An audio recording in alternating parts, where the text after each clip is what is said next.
Hi, everybody, and welcome into, day one of deliberations in the Sean Diddy trial. This has been a long hole for us. Hole for us? I don't even know what that means. What was I saying there? It's been a long haul for us. We've been covering this trial, the trial of Sean Diddy Combs, happening in a New York City federal courthouse every single day of the trial. Ins, outs, all the dirty details. We've had them for you here, and I feel like we are nearing the finish line. We can see that light at the end of this dark and degenerate tunnel. We're almost there, but we did have some action today. Hey, folks, Pugs Moran here, Radio Misfits.com. Like, follow, subscribe, do all of that kind of stuff. We're going to give you a show today. It's not going to be a very long show because there wasn't a whole lot that happened today. The jury did deliberate for most of the day. There were some meetings between the lawyers and the judge. The jurors sent a couple of notes that we're going to have to talk about. But surprise, surprise, we're going into a day two of the Sean Diddy trial. I thought this was going to be a slam dunk. I thought day one of deliberations, they would come back with it. But we're gonna have to get into some things that I think could prove troubling in the days ahead. So we might the days ahead. We might be here a few more days, is what I'm thinking. This jury looks like it's trouble. All right, so let's get started. So today was the first day of jury deliberations. It went to the jury.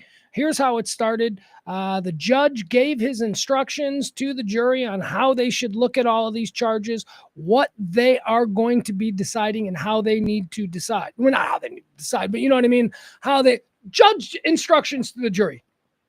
They did that.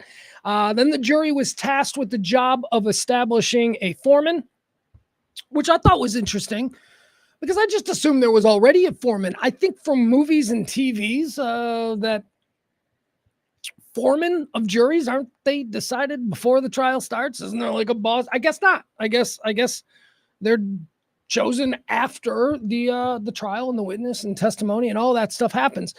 So juror number five. Juror number 5 was elected foreman of the Diddy jury. Juror number 5, not to be confused with juror number 6, who you might remember from like day 15 or something, got booted off the jury.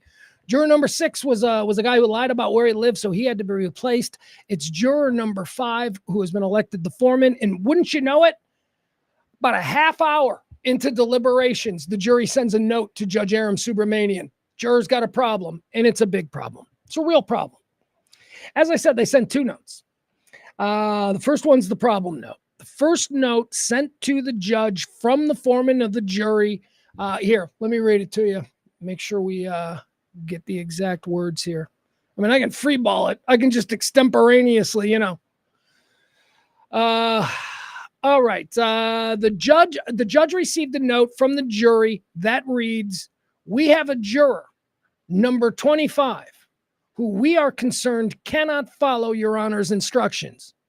The foreperson also asked to speak with the judge, or that the judge that the juror in question be interviewed by Judge Subramanian." Subramanian responded to this request or this issue involving juror number 25, not by saying that he would meet with the foreman or meet with the juror. Judge Aaron Subramanian just said, it's too early. It's too early, you guys. Okay. He gave some real flowery note back to the jury about, your obligations are to justice and all, the stuff you'd say. But essentially, the long and the short of it is he sent a note back going, I don't have time for this bullshit. You people have been deliberating a half hour. Keep trying. That's what the judge basically said. He said it much more eloquently, artistically, artfully, but that's what he meant. And good for him. Judge Subramanian has been a dog this entire trial. Dude's a badass. He's kept everybody in line. No nonsense. None of that. And here we go, 1/2 hour into deliberations. They're like, it's hard. We've got a problem. And he's like, tough it up. What else happened today?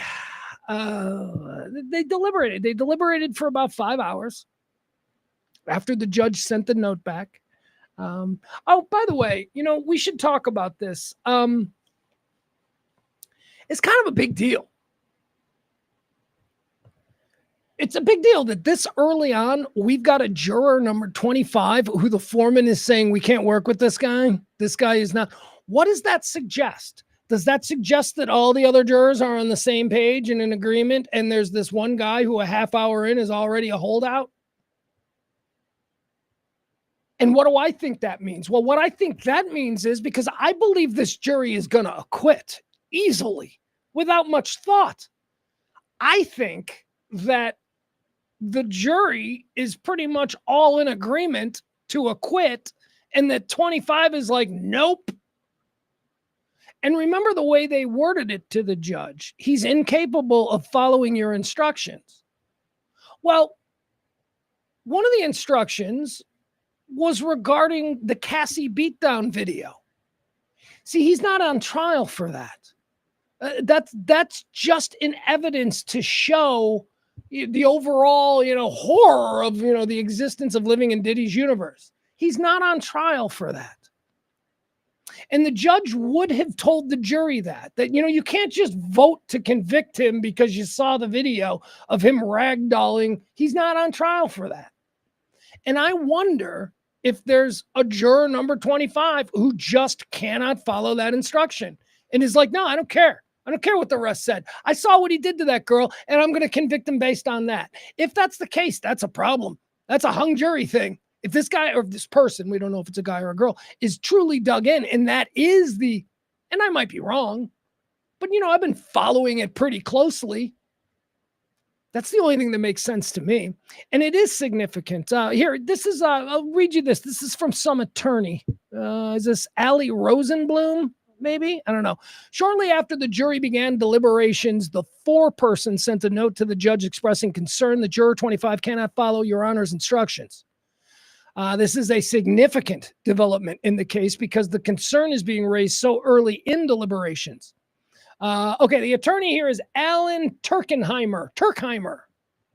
He's a attorney in Manhattan and a jury consultant. He is not affiliated with the case. He says, here's a quote from him. There's a wild card on this jury, and that is significant. It happened incredibly quickly. There's a lot of give and take back and forth. Deliberations can get incredibly heated, and that's part of the process. For the jurors to say that one juror is not going to follow the judge's instructions, that's quite notable, especially at this early stage of the process. According to the note, the foreperson also asked to speak with the judge or have juror number 25 interviewed, which Turkheimer said is the next step in the process. He's quoted here as saying, and then it's really up to the judge to decide. All right, I don't know if this juror can continue to deliberate, but they've already started, so there's already good grounds for any type of appeal by the defense should there be a conviction. That's the real story here. If there is anything hinky in the jury surrounding the decision, that's going to help on appeal. He'll get out on bail pending appeal. Right now, he's not. Right now, there's no bail available to him in this trial. So he'll be out on bail pending appeal, and then they'll probably win the appeal because I'm telling you, they won this case. So I don't know what Turkheimer is saying. Anyway, there you have it. That was the big scandal. That was the big controversy that occurred today in the trial. And then the judge sent his note back. The judge did not interview juror number 25. The judge did not want to talk to the jury foreman. The judge just wanted them to do their job a little bit longer. It's been a half hour, for crying out loud. Then the jury sent another note. Jury sent a second note. Now, this one isn't as troubling as the first note. This one is more interesting. The note that the jury sent, the second note that the jury sent, is about the distribution of controlled substances. They wanted to know here. I'll read you exactly what it says here. The jury's question concerns the distribution of controlled substances. In a note to the judge, the jurors asked if a person, let's follow this, okay? The jurors asked, if a person asks for a controlled substance and another person gives it to the requester, Is the person who hands over the controlled substance considered to be distributing them? That's the question. That's the question that they had for the judge. It said Judge Aaron Subramanian asked prosecutors and defense attorneys to meet and confer about how to respond to the jury's question and let them know, the jury, by 6 p.m. tonight, which would be past now, right? It's, yeah. Subramanian said he wants to have a response ready for the jury in the morning, but they'll hammer out any issues if necessary. The jury has been dismissed for the day. All right. So that's it. Those were the two big issues. Those two notes from the jury. First one came very early on.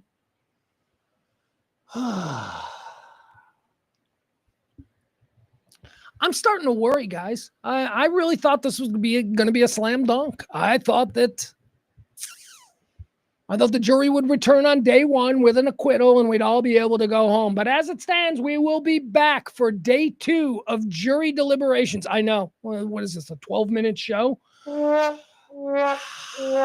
Just not a whole lot to report. All right. Like, follow, subscribe. RadioMisfits.com. Find Radio Misfits everywhere. Twitter, Instagram, Facebook. Follow us wherever you want. There is a video version of this, again, that you can find there on YouTube. I am Pugs Moran. And I'll be back with you tomorrow with more Diddy or Didn't He. I'm hoping that we're going to have a decision tomorrow. All right, let's go. Diddy or Didn't He? Deliberations, day 2, coming tomorrow. I'm Pugs Moran. This is RadioMisfits.com. Thanks, folks.